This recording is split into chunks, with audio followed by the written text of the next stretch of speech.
Bangalore city को India का largest IT hub कहा जाता है।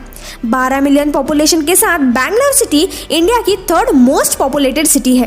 पूरे इंडिया में बैंगलोर इकलौती ऐसी सिटी है जो कि फॉरेन में होने जैसा फील देती है। तो आप सोच ही सकते हो कि बैंगलोर कितना डेवलप्ड है। बैंगलोर का majority of part IT hub से घिरा हुआ है। Bangalore is a home to IT hubs और इसी वजह से बैंगलोर आईटी हब्स के मामले में आज ग्लोबली 7th नंबर पर रैंक करता है। जैसे हम सब जानते हैं, सिलिकॉन वैली जो कि यूएस का और वर्ल्ड में भी सबसे बड़ा आईटी हब है, जहां बड़े बड़े टेक जायंट्स जैसे एप्पल, गूगल, फेसबुक और वीजा के हेडक्वार्टर्स है। सिलिकॉन वैली को दुनिया के सारे सॉफ्टवेयर कंपनीज और इंटरनेट कंपनीज का घर कहा जाता है। वैसे ही इंडिया में बैंगलोर को आईटी इंडस्ट्री का घर माना जाता है। बैंगलोर ने कुछ मेजर आईटी कंपनीज जैसे कि विप्रो और इन्फोसिस को जन्म दिया है और ये कंपनीज आज one of the top leading companies में से एक है। 1985 में टेक्सास इंस्ट्रूमेंट्स जो कि अमेरिका की मल्टीनेशनल कंपनी थी, वो पहली ऐसी फॉरेन कंपनी थी जिसने बैंगलोर में अपना रिसर्च सेंटर सेटअप किया था और तब से सॉफ्टवेयर इंडस्ट्री ने बैंगलोर में एंटर किया और बहुत ज़्यादा डेवलपमेंट दिखाई। उसके बाद आईटी मेजर्स इंटेल और आईबीएम ने भी बैंगलोर का बहुत अटेंशन गेन किया था, जिसके चलते ये दोनों टेक जायंट्स ने अपनी कंपनीज बैंगलोर में सेटअप की थी। इसके अलावा मेजर एमएनसी कंपनीज जैसे कि Google, Apple, Accenture, Cognizant, Cisco और अडोबी ने भी अपने ऑफिसेस बैंगलोर में ओपन किए हैं।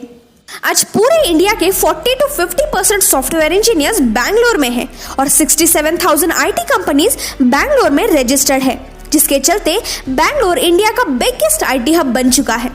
इंडिया में बैंगलोर अकेले ही अपने सॉफ्टवेयर डेवलपमेंट के लिए बिलियंस ऑफ डॉलर्स इन्वेस्ट करवाता है।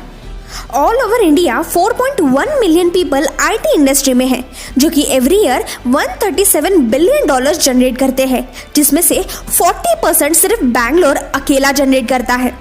बैंगलोर में एक वर्ल्ड क्लास आईटी पार्क भी बनाया गया है, जिसका नाम है इंटरनेशनल टेक्नोलॉजी पार्क लिमिटेड। सिर्फ आईटी इंडस्ट्री के लिए ही नहीं, बल्कि बैंगलोर एजुकेशनल और रिसर्च इंस्टीट्यूट्स के लिए भी बहुत पॉपुलर है, जैसे कि Indian Institute of Science, Indian Institute of Management, National Institute of Design, National Institute of Fashion Technology, National Law School of Indian University and National Institute of Mental Health and neuro sciences. Indian Space Research Organisation यानी कि इसरो के headquarters भी बैंगलोर में ही setup हुए हैं और इसरो के achievements के बारे में तो सब जानते ही है। इसरो ने अभी तक 118 सैटेलाइट स्पेस में लॉन्च किए हैं और 2017 में इसरो ने एक फ्लाइट में ही 104 सैटेलाइट्स को स्पेस में लॉन्च किया था, जिसमें से 3 इंडियन सैटेलाइट्स भी थी और ऐसा करने वाली इसरो पहली ऐसी स्पेस एजेंसी है। इतना ही नहीं, बहुत सारे एरोस्पेस और डिफेंस ऑर्गेनाइजेशंस जैसे कि भारत इलेक्ट्रॉनिक्स, हिंदुस्तान एरोनॉटिक्स और नेशनल एरोस्पेस लेबोरेटरीज भी बैंगलोर में लोकेटेड हैं। साथ ही बैंगलोर में 200 से भी ज़्यादा बेस्ट इंजीनियरिंग कॉलेजेस मौजूद हैं, जो कि स्टूडेंट्स के प्रैक्टिकल नॉलेज पे ज़्यादा फोकस करते हैं। बैंगलोर अपने स्टार्टअप कल्चर के लिए भी बहुत फेमस है। इंडिया में मेजॉरिटी ऑफ पीपल अपना स्टार्टअप चालू करने के लिए बैंगलोर को ही चूज करते हैं। उसके कई रीजंस हैं, जैसे कि गुड इंफ्रास्ट्रक्चर, वायबल रिसोर्सेज जिससे स्टार्टअप्स बहुत फास्ट ग्रो होते हैं और मल्टीनेशनल कंपनीज भी इन स्टार्टअप्स में इन्वेस्ट करते हैं।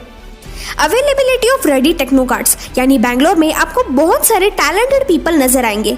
मीडिया प्लेटफॉर्म्स जैसे ET Tech, Your Story, Next Big What और मीडियाना भी एंटरप्रेन्योर्स के बारे में जानने के लिए ज़्यादा इंटरेस्टेड होते हैं। बैंगलोर का वेदर भी बहुत प्लेजेंट होता है, यानी कि ज़्यादा हॉट भी नहीं और ज़्यादा कोल्ड भी नहीं, जिसके कारण लोगों को काम करने में कोई तकलीफ नहीं होती। अगर कोई दूसरी सिटी में मूव होके अपना स्टार्टअप चालू करना चाहता हो तो कॉस्ट ऑफ लिविंग भी बहुत मैटर करता है और बैंगलोर हमें बहुत सारे ऑप्शंस देता है, जिससे हम अपने बजट के हिसाब से अपने एसेंशियल्स चूज कर सकते हैं। बैंगलोर सिटी में आपको बहुत सारे ब्रिलियंट ग्रेजुएट्स भी मिलेंगे, तो अगर आप अपने स्टार्टअप्स के लिए इंटरव्यूज रखना चाहते हो तो आप कभी डिसअपॉइंट नहीं होंगे। बैंगलोर में एक स्ट्रॉन्ग आईटी एनवायरनमेंट होने के कारण वहाँ मेंटर्स की भी कोई कमी नहीं है, जो कि या तो कोई आईटी प्रोफेशनल होते हैं या फिर किसी स्टार्टअप के फाउंडर। ये मेंटर्स एंटरप्रेन्योर्स को बड़े रिस्क लेते वक्त बहुत गाइड करते हैं। तो इन सब रीजंस के चलते आप सोच ही सकते हो कि बैंगलोर स्टार्टअप्स के लिए इतना फेमस क्यों है। और इसी के वजह से बैंगलोर में एंटरप्रेन्योर्स दिन ब दिन बढ़ते ही जा रहे हैं। कुछ फेमस स्टार्टअप्स जैसे फ्लिपकार्ट और ओला के सक्सेस के बारे में तो आप जानते ही हो। उन्होंने भी बैंगलोर से ही अपने स्टार्टअप की शुरुआत की थी। 2015 में हुए कर्नाटका स्टार्टअप पॉलिसी की वजह से बैंगलोर में स्टार्टअप रजिस्टर करना भी बहुत आसान हो चुका है। इतना ही नहीं, बैंगलोर अपने R&D सेंटर्स के लिए भी बहुत फेमस है, जहां डिफरेंट MNC कंपनीज जैसे Intel, Qualcomm, Bosch, Mercedes Benz, general Motors और एयरबस के लिए 700 से भी ज़्यादा R&D सेंटर्स मौजूद है। साथ ही इंडिया की 60% से भी ज़्यादा बायोटेक्नोलॉजी कंपनीज बैंगलोर में ही लोकेटेड हैं, जो कि इंडिया के बायोटेक्नोलॉजी सेक्टर का 50% रेवेन्यू अकेले जनरेट करता है। रिसेंट ईयर्स में बैंगलोर की कनेक्टिविटी बाकी कंट्रीज से बहुत ज़्यादा बढ़ गई है। बैंगलोर आज IT कैपिटल के नाम से ही नहीं, बल्कि aeronautics capital, space research capital, biotechnology capital, electronics machine and tools capital, science and defence research capital, automotive companies capital और सिल्क इंडस्ट्री कैपिटल के नाम से भी जाना जाता है। तो आप देख ही सकते हो कि इंडिया की इकोनॉमी बूस्ट करने में बैंगलोर कितना मायने रखता है, और पूरे वर्ल्ड में one of the top IT hub होने के कारण बैंगलोर को सिलिकॉन वैली ऑफ इंडिया भी कहा जाता है। आपको ये वीडियो कैसा लगा ये कमेंट्स में ज़रूर बताना, और नेक्स्ट वीडियो आप कौन से टॉपिक पर देखना चाहते हो वो भी बता देना। तो मिलते हैं अगले वीडियो में, तब तक के लिए बाय बाय।